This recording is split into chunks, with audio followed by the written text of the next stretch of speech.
നമ്മളെന്ത് ചെയ്യണം ചെയ്യരുത് എന്ന് പറയാനുള്ള ഒരു പീനൽ കോഡോ ഒരു ധാർമ്മിക വ്യവസ്ഥയോ ഒരു ഡൂസ് ആൻഡ് ഡോണട്സ് ചാർട്ടോ അല്ല ഇസ്ലാം.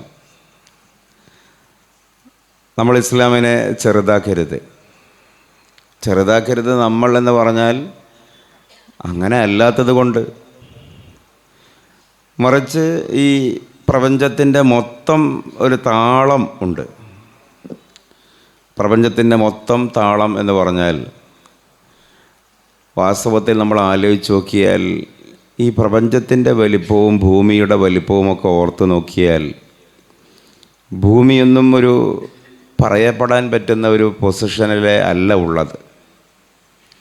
പ്രപഞ്ചത്തിൽ ഭൂമി എന്ന് പറയുന്നത് പസഫിക് സമുദ്രത്തിലെ ഒരു മണൽത്തരിക്ക് പോലും തികയില്ല.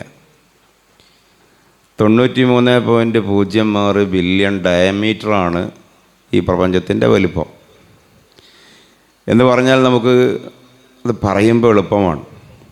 96.3 ബില്യൺ പ്രകാശവർഷങ്ങൾ ഡയമീറ്റർ എന്ന് പറയുമ്പോൾ പിന്നെ നമ്മുടെ ബ്രെയിനിൽ അത് കൊള്ളില്ല.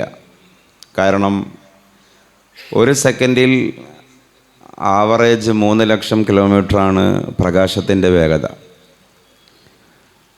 അതൊരു സെക്കൻഡിൽ എങ്ങനെയാണെങ്കിൽ 93.06 ബില്യൺ, ഒരു ബില്യൺ എന്ന് പറഞ്ഞാൽ 100 ലക്ഷം, ഒരു മില്യൺ 10 ലക്ഷം, ഒരു ബില്യൺ, അങ്ങനെയുള്ള 93.06 ബില്യൺ എന്ന് പറഞ്ഞാൽ അതും ഈ വിസിബിൾ പ്രപഞ്ചം മാത്രം, ദൃശ്യപ്രപഞ്ചം മാത്രം. അതിലേറെയാണ് അദൃശ്യ പ്രപഞ്ചങ്ങൾ. ഇനി ഈ ഭൂമിയെ എടുത്ത് നോക്കിയാൽ 13,000 കിലോമീറ്റർ വ്യാസമുള്ള ഈ ഭൂമി, അതിൽ 86,000 സംതിങ് ജീവവർഗങ്ങളാണ് നിലവിലുള്ളത്. അതിലേറെ കോടിക്കണക്കിന് സ്പീഷീസുകളൊക്കെ ഇല്ലാതെയായി. അതിൽപ്പെട്ട വാലില്ലാത്ത കുരങ്ങനെന്ന് വിശദീകരിക്കപ്പെട്ട, നട്ടലിൽ നിവർന്നു നിന്ന് ജീവിക്കുന്ന മൃഗം എന്ന് വിശേഷിപ്പിക്കപ്പെട്ട ഒരു ജീവവർഗമാണ് നാം മനുഷ്യർ. നമ്മളങ്ങനെ ചിന്തിച്ചാൽ നമുക്കും വലിയൊരു പ്രസക്തിയൊന്നും ഈ പ്രപഞ്ചത്തിലില്ല. നമ്മൾ വരുന്നതും പോകുന്നതും ജീവിക്കുന്നതുമൊന്നും ഇവിടെ ഒരു പ്രസ്താവ്യമായ സംഗതിയേ അല്ല. അപ്പോൾ പിന്നെ വളരെ പ്രസക്തമായൊരു ചോദ്യം വരുന്നുണ്ട്. ഇത്രയും വലിയ ദൃശ്യവും അദൃശ്യവുമായ, അറിയപ്പെട്ടതും പെടാത്തതുമായ മഹാപ്രപഞ്ചത്തിൻ്റെ നാഥനായ അള്ളാഹു, ആ അള്ളാഹു ഈ നിസാരമായ ഭൂമിയിലെ കോടിക്കണക്കിന് ജീവവർഗത്തിൽപ്പെട്ട ഒരു ജീവവർഗം മാത്രമായ, ഇനി ജീവവർഗത്തിനൊരു പ്രസക്തി അതുമില്ല. ജീവവർഗത്തിന് വലിയ പ്രസക്തിയുണ്ട്. ഈ തരുതാരം, ലത, കതിര്, കതിർ, മഞ്ഞു, മലർ, മധു, ഈ കാണുന്ന എല്ലാ പദാർത്ഥങ്ങളും അതേപോലെയുള്ളൊരു സാധനമാണ് ജീവവർഗവും. അപ്പം അതിൽപ്പെട്ട മനുഷ്യൻ എന്ത് ചെയ്യണം ചെയ്യരുത് എന്നൊക്കെ പറയാൻ അള്ളാഹു പ്രത്യേകിച്ചൊരു നിയമാവലിയൊക്കെ കൊണ്ടുവരിക എന്ന് പറഞ്ഞാൽ സംഭവം അള്ളാഹു എത്ര ചെറുതാവുകയാണ്. എന്നിട്ട് മനുഷ്യർ പിന്നെ തിന്നുമ്പോൾ വലത് കൈയാണോ ഉപയോഗിക്കുന്നത്, അല്ല ഇടത് കൈയാണോ ഉപയോഗിക്കുന്നത്? അനന്തര സ്വത്ത് സ്ത്രീയുടെ ഇരട്ടി പുരുഷൻ എടുത്ത് കളയുന്നുണ്ടോ, എടുത്ത് കളയുന്നില്ലേ? നിസ്കാരത്തിൽ ഒരു മനുഷ്യൻ്റെ കൈ 4 വട്ടം അനങ്ങുന്നുണ്ടോ, അനങ്ങുന്നില്ലേ?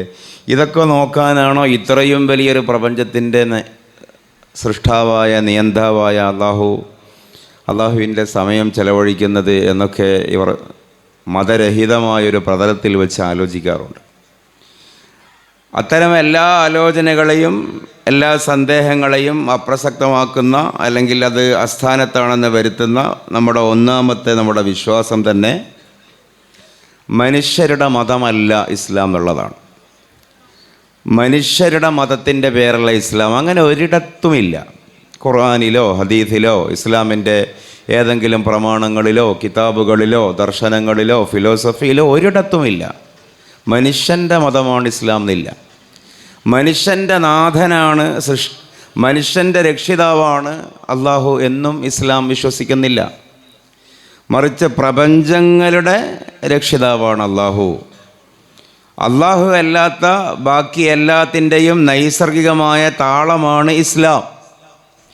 പ്രപഞ്ചം എന്നുള്ളതിന് ഇസ്ലാമിലുള്ള നിർവചനം, ലോകം എന്നതിൻ്റെ നിർവചനം അള്ളാഹു അല്ലാത്തത് എന്നുള്ളതാണ്. ഞാൻ ഈ അറബ് പ്രയോഗങ്ങളൊക്കെ ഒഴിവാക്കുകയാണ്. അള്ളാഹു അല്ലാത്തതിൻ്റെ പേരാണ് ഈ കോസ്മോസ്, എൻ്റർ കോസ്മോസ്, മാസിവൽ ബാരി എന്ന് പറയും. കന്നുകാലികളുടെയും പക്ഷികളുടെയും സസ്യങ്ങളുടെയും എല്ലാം മതം ഇസ്ലാമാണ് എന്നുള്ളതാണ് ഇസ്ലാമിലുള്ള ഉത്തരം. അപ്പം മനുഷ്യർ മാത്രം എന്തെങ്കിലും ചെയ്യുന്നില്ല, അത് നോക്കലല്ല അള്ളാഹുവിൻ്റെ പണി. മനുഷ്യർക്ക് അത്ര വലിയൊരു പ്രസക്തി മനുഷ്യർക്കിടയിലേ ഉള്ളൂ. നമ്മളിവിടെ ഇപ്പോൾ ഈ മീറ്റിംഗ് കൂടി സംഗമിച്ച് ഇസ്ലാം സംസാരിക്കുന്നത് പോലെ ഇസ്ലാമിൻ്റെ കാഴ്ചപ്പാടിൽ വേറെ ഏതൊക്കെയോ ഗ്രഹങ്ങളിൽ, വേറെ ഏതൊക്കെയോ പ്രപഞ്ചങ്ങളിൽ, ആ പ്രപഞ്ചങ്ങളിലുള്ള ജീവികൾ ഇതേപോലെ സംഗമങ്ങൾ സംഘടിപ്പിച്ചുകൊണ്ട് ഇസ്ലാം സംസാരിക്കുന്നുണ്ടാകും. പുതിയ ഭാഷയിൽ ഏലിയനുകൾ എന്നൊക്കെ പറയുന്നുണ്ടല്ലോ, അന്യഗ്രഹ ജീവികൾ. അവരുടെ ലോകത്ത് ഒരു മുന്തിയ അന്യഗ്രഹം വന്നിട്ട്, അല്ലെങ്കിൽ ഒരു പഠിച്ച അന്യഗ്രഹം വന്നിട്ട് എന്തുകൊണ്ടാണ് നാം അള്ളാഹുവിൽ വിശ്വസിക്കേണ്ടത് എന്ന് പഠിപ്പിക്കുന്നുണ്ടാകും. ഉറുമ്പുകളുടെ ലോകത്ത് ആ സംഗമങ്ങൾ നടക്കുന്നുണ്ടാകും. വണ്ടുകളുടെ ലോകത്ത് ആ സംഗമം നടക്കുന്നുണ്ടാകും. കൂറകളുടെ ലോകത്ത് ആ സംഗമം നടക്കുന്നുണ്ടാകും. ഇതിൻ്റെ എല്ലാം നാഥനാണ് അള്ളാഹു. അതുകൊണ്ടാണ് നാം ബിസ്മിയിൽ അൽഹംദുലില്ലാഹി റബ്ബിൽ ആലമീൻ എന്ന് പറയുന്നത്. സർവ്വലോകങ്ങളുടെയും രക്ഷിതാവാണ് അള്ളാഹു. ഏതാണ് ഈ സർവ്വലോകങ്ങൾ?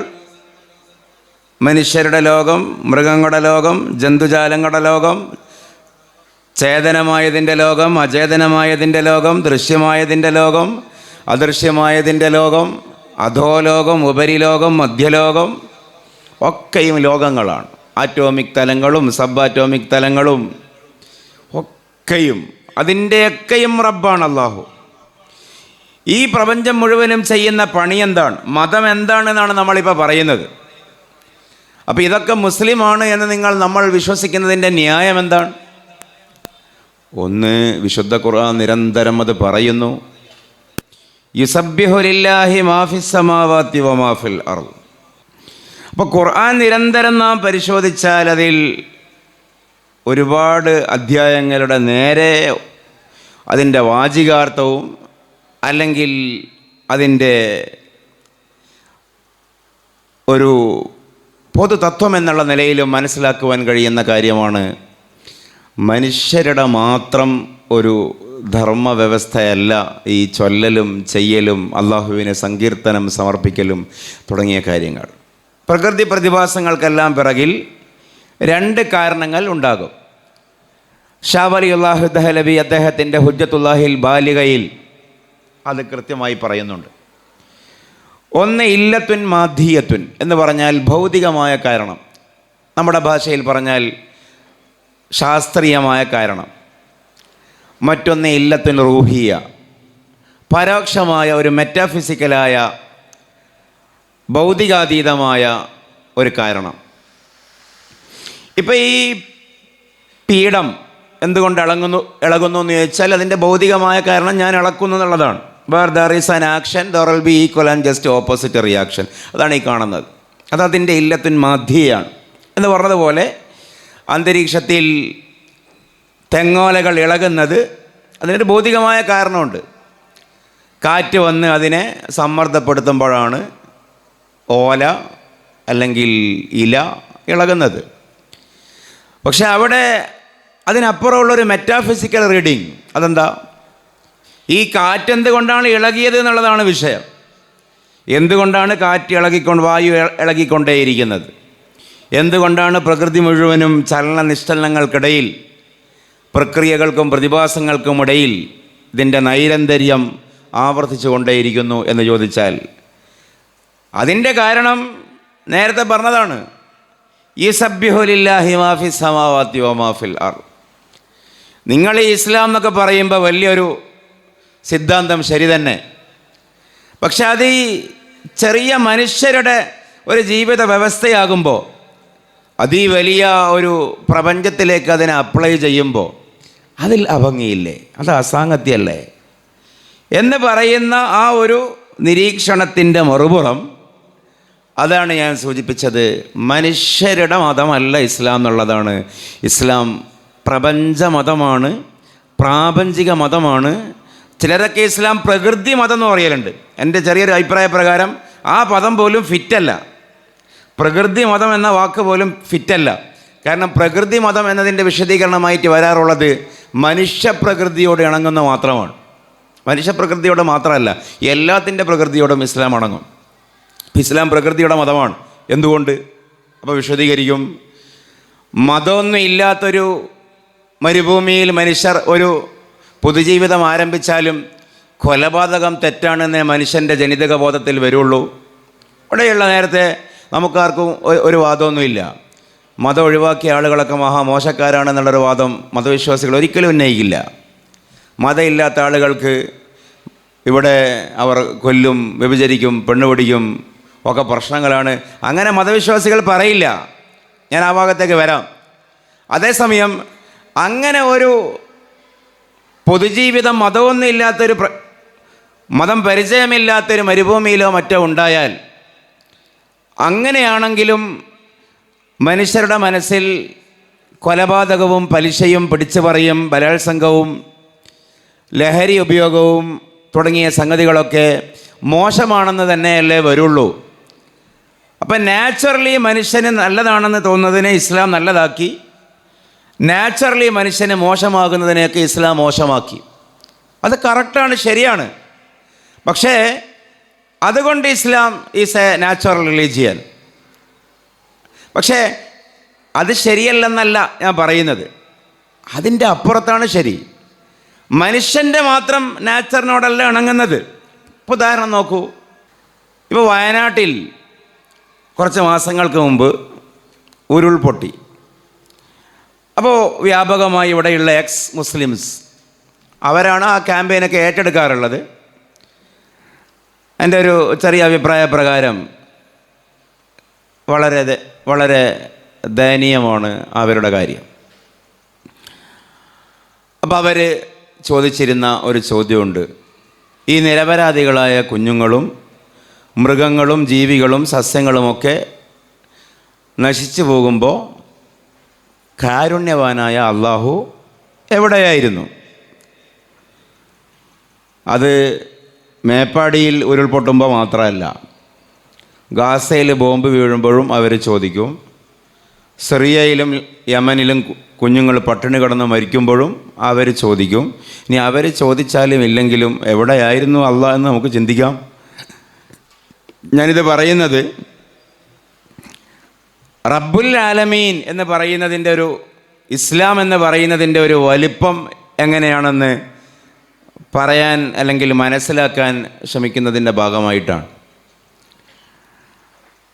ഒറ്റ ഉത്തരം മേപ്പാടിയിൽ അല്ലെങ്കിൽ എവിടെയാണോ അവിടെ ഉരുൾപൊട്ടുമ്പോൾ അള്ളാഹു ഉരുൾപൊട്ടിക്കുകയായിരുന്നു എന്നുള്ളതാണ്. നിരീശ്വരവാദികളും യുക്തിവാദികളും സ്വതന്ത്ര ചിന്തകരും ചോദിക്കുമ്പോൾ അതിൻ്റെ അർത്ഥം എന്താ? ഉരുൾപൊട്ടുമ്പോൾ അള്ളാഹു എവിടെയായിരുന്നു എന്ന ചോദ്യത്തിൻ്റെ അർത്ഥം വേറെ ആരോ ആണ് ഉരുൾപൊട്ടിച്ചത്. എന്നിട്ട് അള്ളാഹുവിന് അതിനെ പ്രതിരോധിക്കാൻ കഴിഞ്ഞില്ല, അല്ലെ അള്ളാഹ് അറിഞ്ഞില്ല, അള്ളാഹ് കണ്ടില്ല. അള്ളാഹ് തലയിൽ കൈവച്ച് പടച്ചവൻ വിളിച്ച് പറഞ്ഞു പോയി, പടച്ചോനെ ഞാനെന്താ ആക്കുക, ഹെൽപ്ലെസ്സായി. അങ്ങനെയാണ് ഇവരെ ചോദ്യം കേട്ട തോന്നുക. പക്ഷേ വാസ്തവത്തിൽ നമ്മുടെ വിശ്വാസം എന്താ? മേപ്പാടിയിൽ ഉരുൾ പൊട്ടിച്ചവൻ അള്ളാഹുവാണ്. ഗാസയിലെ കുഞ്ഞുങ്ങളെ മരിപ്പിച്ചവൻ അള്ളാഹുവാണ്. യമനിൽ പട്ടിണി കൊടുക്കുന്നത്, അതിൻ്റെ കാര്യകാരണങ്ങളെ ഒരുമിച്ച് കൂട്ടുന്നത് അള്ളാഹുവാണ്. അപ്പോൾ നമുക്ക് തോന്നും ഇതെന്തോ അലക്കേല അള്ളാഹുവാണ്, ഉരുൾ പൊട്ടിക്കുന്ന അള്ളാഹുവോ, ക്രൂരമായി പീഡിപ്പിക്കുന്ന അള്ളാഹുവോ? അതിന് ഞാൻ ആദ്യം പറഞ്ഞു, മനുഷ്യരുടെ പ്രൊട്ടക്ഷൻ ഏറ്റെടുക്കുന്ന, രാജുവിൻ്റെയും രാധയുടെയും പ്രൊട്ടക്ഷൻ ഏറ്റെടുത്ത മായാവിയല്ല അള്ളാഹു. കാട്ടിലെ ജീവിക്ക് വിളിക്കുമ്പോൾ നീതി നിർവഹിച്ചു കൊടുക്കുവാൻ അമാനുഷിക ശക്തിയോടെ വരുന്ന AI നിർമ്മിത എലിയായ ഡിങ്കനല്ല അള്ളാഹു. മനുഷ്യരോട് മാത്രമല്ല അള്ളാഹുവിൻ്റെ കടപ്പാട്. ഈ പൊട്ടിയ മലയുടെയും നാഥൻ അള്ളാഹുവാണ്. ഇതാണ് ഇസ്ലാമിൻ്റെ വിശ്വാസം. ഒരു മല പൊട്ടി എന്നിരിക്കട്ടെ, ഒരു മല ഇടിഞ്ഞതാണല്ലോ ഈ ഉരുൾപൊട്ടൽ സിംബോളിക്കലി ഉദാഹരിച്ചതാണ് കേട്ടോ. ആ മലയുടെയും പടച്ചവൻ അള്ളാഹുവാണ്. ഇന്നാ അറദനൽ അമാനത അല സമാവാതി വൽ അർളി വൽ ജിബാൽ വഅബൈന അൻ യഹ്മിലഹാ വഅഷ്ഫഖന മിൻഹാ വഹമലഹൽ ഇൻസാൻ ഇന്നഹു കാന സലൂമൻ ജഹൂല. ഇന്ന അറദനൽ അമാനത, നിങ്ങൾ മുഅ്മിനീങ്ങളാകുമോ എന്ന് അള്ളാഹു ആകാശങ്ങളോട് ചോദിച്ചു,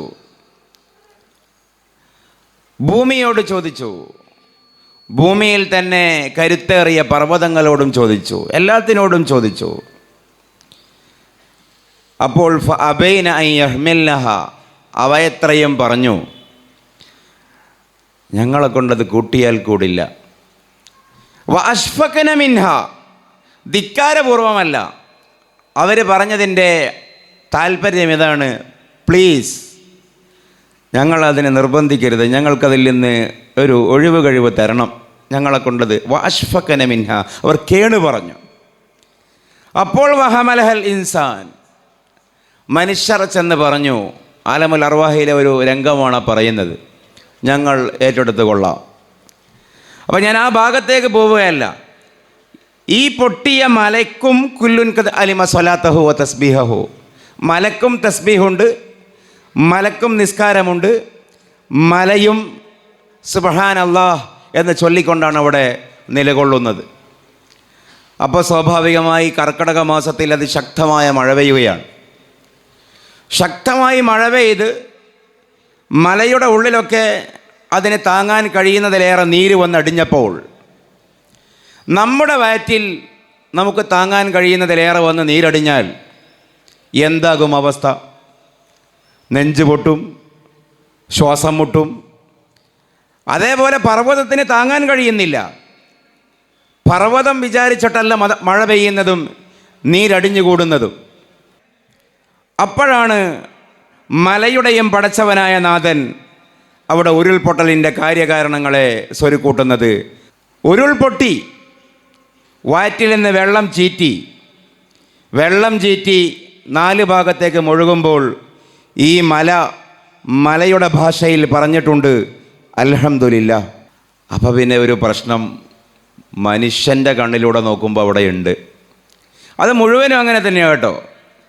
ഉരുൾപൊട്ടിയതിനെക്കുറിച്ച് മനുഷ്യൻ്റെ പത്രത്തിലുണ്ടാകും ദുരിതമഴ. അതേസമയം ഉറുമ്പുകളുടെയും പാറ്റയുടെയും പ്രാണിയുടെയും ലോകത്തെ പത്രത്തിലുണ്ടാകും അനുഗ്രഹപ്പെയ്ത്ത്. ഇത് രണ്ടും കൂടി കാണുന്നവനാണ് അർശിലെ റബ്ബ്. ഇവിടെ ഹ്യൂമനിസ്റ്റ് അല്ലെങ്കിൽ മനുഷ്യപക്ഷ പ്രപഞ്ച വായനയാണ് നിരീശ്വരവാദം. മനുഷ്യപക്ഷ പ്രകൃതി വായനയാണ് നിർമ്മത യുക്തിവാദങ്ങൾ പലതും. ഇസ്ലാം മനുഷ്യപക്ഷ പ്രകൃതി വായനയല്ല. ഇസ്ലാം സർവപക്ഷ നീതിപക്ഷ യുക്തിപക്ഷ പ്രകൃതി വായനയാണ്. മനുഷ്യർക്കത് നഷ്ടമായതുകൊണ്ട് മനുഷ്യൻ്റെ ഭാഷയിലെ പത്രത്തിൽ വന്നു മേപ്പാടിയിൽ ദുരിതമഴ.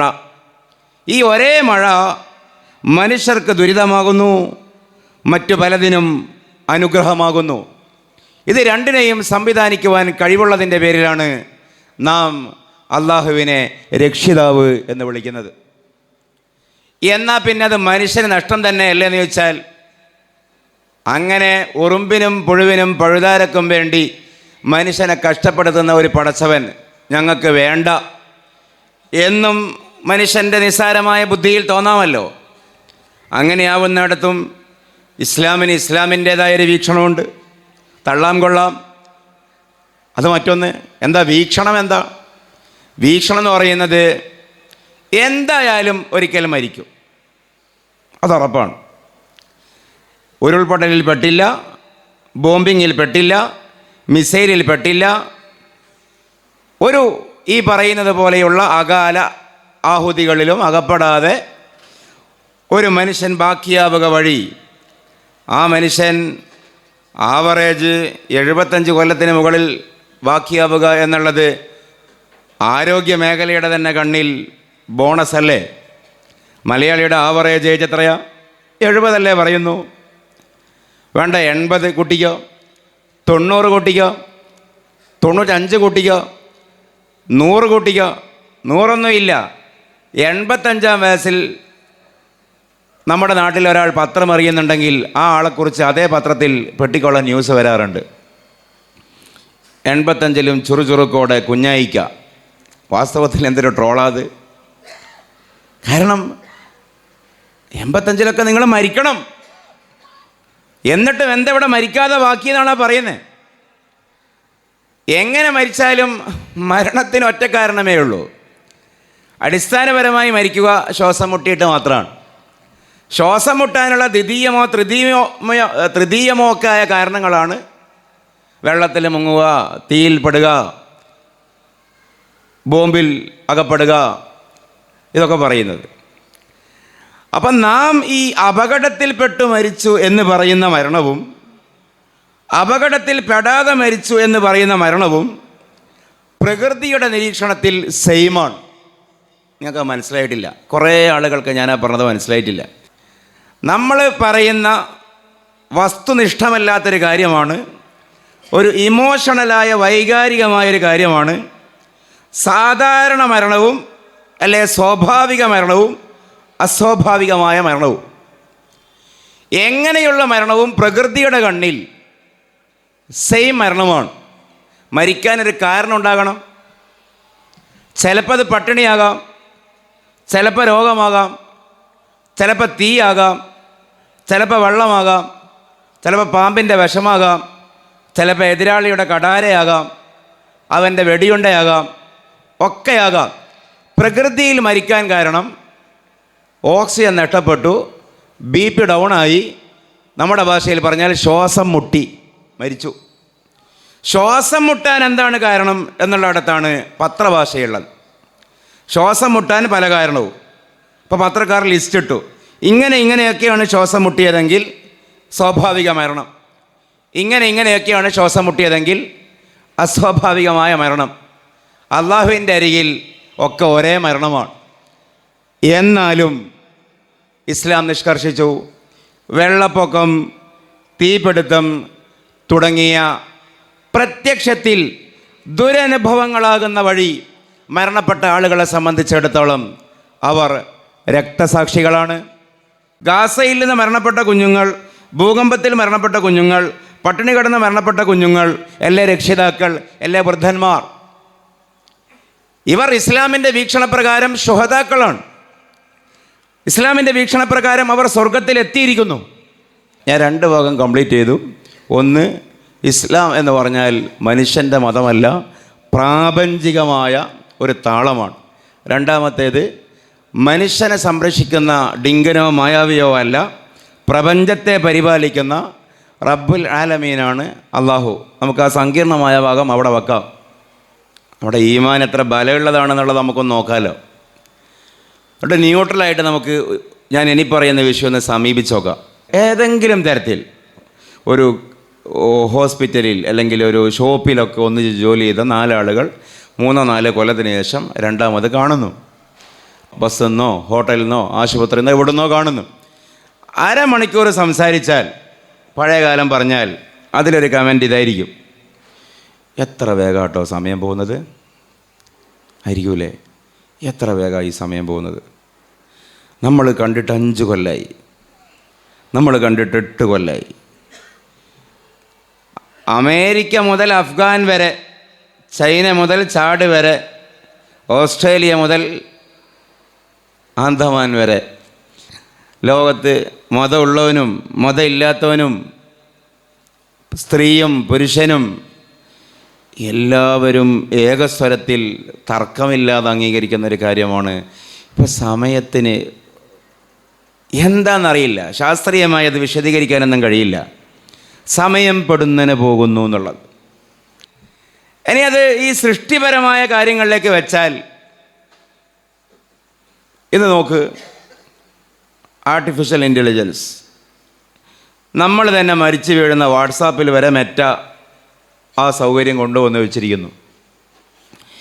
വിവരസാങ്കേതിക വിദ്യയുടെ വിസ്മയകരമായ വികാസം എന്നൊക്കെ നമ്മളിങ്ങനെ പൊലിപ്പിച്ച് പറയുന്നതാണ്. പക്ഷേ അത് നമ്മുടെ അനുഭവമായി മാറി. പണ്ടൊക്കെയുള്ള ഉസ്താദുമാർ അവരെ ഷെൽഫിലൊക്കെ 3 or 4 ഒക്കെ കിതാബുകൾ, 100 കിതാബൊക്കെ വലിയ അത്ഭുതമാണ്. 4 or 5 ഒക്കെ കിതാബുകൾ മാത്രമായിരിക്കും. പക്ഷേ ഇന്നൊരു ലാപ്ടോപ്പിൻ്റെ ഉള്ളിൽ, ഒരു നല്ല പവറുള്ളൊരു ഫോണിൻ്റെ ഉള്ളിൽ പോലും മക്തബ ഷാമിൽ അതിലൊക്കെ 50,000-ഓളം കിതാബുകൾ വരെയുള്ള ആപ്ലിക്കേഷൻസുണ്ട്. എന്ത് നോക്കിയാലും ജസ്റ്റ് ക്ലിക്ക് ചെയ്താൽ ചടപട ആകെ വിവരമഴയുടെ മുമ്പിൽ നമ്മളിങ്ങനെ ഡള്ളടിച്ച് നിൽക്കും. ഇതൊന്നും വേണ്ട. ശരിക്കും പറഞ്ഞാൽ ഈ കാലം അറിയാനുള്ള അവകാശത്തേക്കാൾ കൂടുതൽ ഇതൊന്നും അറിയാതിരിക്കാനുള്ള അവകാശത്തെക്കുറിച്ച് ചർച്ച ചെയ്യുന്ന കാലമാണ്. ഇത്രയും സൗകര്യമുണ്ട്. പക്ഷെ പണ്ട് ഇതൊന്നും ഇല്ലാത്ത കാലത്ത് ആളുകൾ പഠിച്ചത്ര പഠിക്കാൻ പറ്റുന്നില്ല, ചെയ്തത്ര ചെയ്യാൻ പറ്റുന്നില്ല. പക്ഷേ കാളവണ്ടിക്ക് ചക്രം കണ്ടുപിടിക്കാത്ത കാലത്ത്, പാട്ടവിളക്കിൽ മണ്ണെണ്ണ വരാത്ത കാലത്ത്, കടലാസും അച്ചടിയന്ത്രവും ഇല്ലാത്ത കാലത്ത്, അറബ് മഷി കലക്കി പക്ഷിച്ചിറകിൻ്റെ അഗ്രം കൂർപ്പിച്ച് ഒടിയാത്ത അല്ലെങ്കിൽ കമ്പ് കഷ്ണങ്ങളെടുത്ത് അത് ചെത്തി മിനുക്കി അത് മഷിയിൽ മുക്കി താളിയോലയിൽ എഴുതിയിരുന്നൊരു കാലത്ത് അത്തരം ഗ്രന്ഥകത്തുക്കൾ 2000 കിതാബുകളും പുസ്തകങ്ങളും എഴുതിയവർ പോലും ഉണ്ട്. യഹ്യ ബിൻ ഷറഫ് നവവി ഇമാം റഹിമഹുല്ല 2000 കിതാബ് എഴുതിയ ആളാണ്.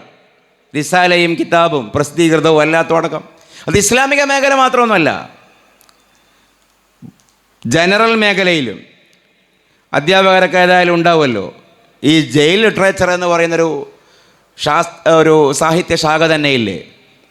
ജയിലിൽ അടക്കപ്പെട്ടവർ ഭക്ഷണം കൊണ്ടു കൊടുക്കുന്ന ആളുകളോട് പറയും, ഇവിടെ ബോറടിക്കുന്നുണ്ട്, നീ അടുപ്പിൽ നിന്ന് കുറച്ച് കരിക്കട്ട കൊണ്ടുവരണം.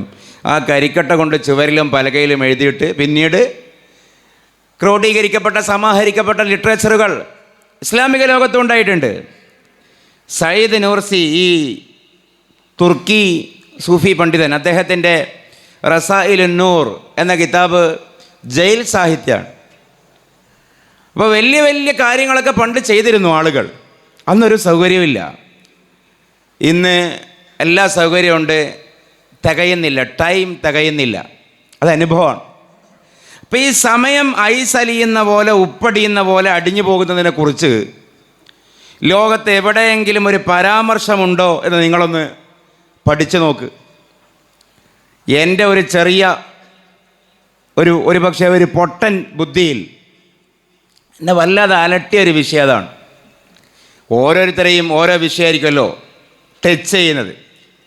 ഇതെന്തൊരു വേഗതയാണ് ഈ സമയത്തിന് എന്നുള്ളത് ചിലപ്പോഴൊക്കെ നിസ്സാരക്കാരനായ എന്നെ വല്ലാതെ അലട്ടിയിരുന്നു. സയൻസിൻ്റെ ലോകത്ത് ഞാൻ കോളേജിൽ ഇസ്ലാമിക് ആസ്ട്രോണമി എടുക്കുന്ന ആളാണ്. അത് വെച്ചും അത് വെച്ചല്ലാതെയും സമയത്തിൻ്റെ വേഗതയെക്കുറിച്ച്, ഭൂമിയിലെ സമയത്തിൻ്റെ വേഗതയെക്കുറിച്ച് എവിടെയെങ്കിലും ഒരു പരാമർശം, അങ്ങനെ ഒരു കാഴ്ചപ്പാട്. പക്ഷേ ഭൂമിയുടെ വേഗതയുടെ അല്ലെങ്കിൽ ഭൂമിയുടെ കറക്കത്തിൻ്റെ വേഗത സ്വല്പം കൂടിയിട്ടുണ്ട് എന്നൊക്കെ കണ്ടു. അറിയുന്നവർക്കത് ഇവിടെ പറയാം. ഏകപക്ഷീയമായി ഒന്നും ഇവിടെ പ്രസംഗിക്കുന്നില്ല. പക്ഷെ അതുവഴി ഒരാർക്ക് സെക്കൻഡ് വേഗതയാണ് കൂടിയതെന്നാണ് പറയുന്നത്. ഒരാർക്ക് സെക്കൻഡ് എന്ന് പറഞ്ഞാൽ എന്താ അറിയോ? ഒരു സെക്കൻഡിനെ മുറിച്ച് അതിൻ്റെ ഒരു പീസിനാണ് ഈ ആർക്ക് സെക്കൻഡ് എന്ന് പറയുന്നത്, നാനോ മൈക്രോ സെക്കൻഡ്. പക്ഷെ ഇവിടെ അതൊന്നും അല്ല ഫീൽ ചെയ്യുന്നത്. ഇവിടെ വർഷങ്ങൾ തന്നെ അതിൻ്റെ ഒരു പൊലിമ ഫീൽ ചെയ്യുന്നില്ല. 2 തവണ ഗൾഫിൽ പോയി നാട്ടിൽ വന്നാൽ ഞാൻ ഈ പറയുന്നത് എന്താണെന്ന് മനസ്സിലാവും. പോകുമ്പോഴുള്ള ആൾക്കാരൊന്നല്ല വന്നപ്പോൾ. പോകുമ്പം കളിച്ചിരുന്ന കുട്ടികളൊക്കെയാണ് വന്നപ്പോൾ കമ്മിറ്റിയിൽ. നമ്മളാരും മൈൻഡ് തന്നെ ചെയ്യുന്നില്ല. നീയൊക്കെ ഏതാ എന്നാണ് നോട്ടം, ഏത് നാട്ടുകാരനാണെന്നാണ്. കാരണം ജനറേഷൻ മാറി അതിവേഗതയിൽ. പക്ഷെ എൻ്റെ ചെറിയ കണ്ണുകൊണ്ട് ഇതേക്കുറിച്ച് ലോകത്ത് ഒരാളെ പറഞ്ഞിട്ടുള്ളൂ. ആ ആൾ മുഹമ്മദ് റസൂലുള്ളാഹി സ്വല്ലല്ലാഹു അലൈഹി വസല്ലം. അത് നിഷേധിക്കാൻ പറ്റില്ല. അല്ലെങ്കിൽ നിങ്ങൾ പറ, ആരാണത് പറഞ്ഞത്? ഞാൻ നേരത്തെ എല്ലാത്തിനും അതിൻ്റെ പ്രാർത്ഥനയും ദുആയും ഉണ്ട് എന്നുള്ള ഖുർആൻ്റെ ഒരു വിഷയം പറഞ്ഞല്ലോ. അതേപോലെ നമുക്കിത് സംശയത്തോടെ നോക്കാം. എന്നാലും ഈ ഹദീസ് എന്തെങ്കിലും ചെയ്തേ പറ്റൂ. ഏതാണ് ആ ഹദീസ്? സയഅതി അലന്നാസി സമാനുൻ, കുറേ കാലം കഴിയുമ്പോൾ സമൂഹത്തിനൊരു അനുഭവം ഉണ്ടാകും. എന്താണ് അനുഭവം? യതകാറബു സമാൻ, സമയം അടുത്തടുത്ത് വരും. യതകാറബു സമാൻ എന്ന അറബി സെൻറ്റൻസിന് സമയം അടുത്തടുത്ത് വരും എന്നതല്ലാത്ത വേറൊരു അർത്ഥവുമില്ല. സമയം അടുത്തടുത്ത് വരും. 5 കാര്യമാണ് എണ്ണി പറഞ്ഞത്. യതകാറബു സമാൻ, സമയം അടുത്ത് വരും. വയുഖ്ബലുൽ ഇൽമ്, പ്രയോജനകരമായ അറിവില്ലാതാകും.